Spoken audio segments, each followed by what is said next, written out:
và noya YouTube le Facebook thinglang news wa si thing cham channel la kon tuni ni sim som ni la sagi la ka kum sang ni la som ni la ngani khu in zong meitei te tu so tha do pawa ki le do ngai la na nei ki taw hi te paw hin le do alin sing son tu so ni sima ke ma wa si golf official ho su ki cha sum diman bol soripa a active member khat police on standard college laidon te in naman do be police on mat paw hi amin te yen jam sanatom ba sing for the three kitin hi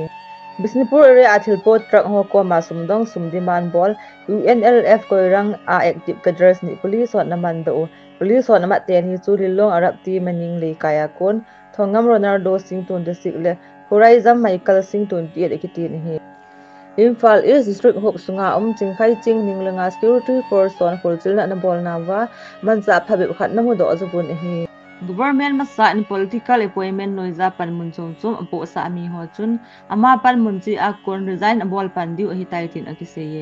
Imphal East District Hulin Village le Kakching District wak pu pi chingkhong area a kon security force on mansa na mu do azubun hi Manipur Police on Imphal East District to Hill Mamang lai kaya kon KYKL active member khat naman do ve Police on mat do pau hi amin naram naran meite le simba rabot 25 kitin he le chan chu hi tun ha thing la news ngai u mon na wa si thing cham channel news ngai zo se no bon sa vin mang pha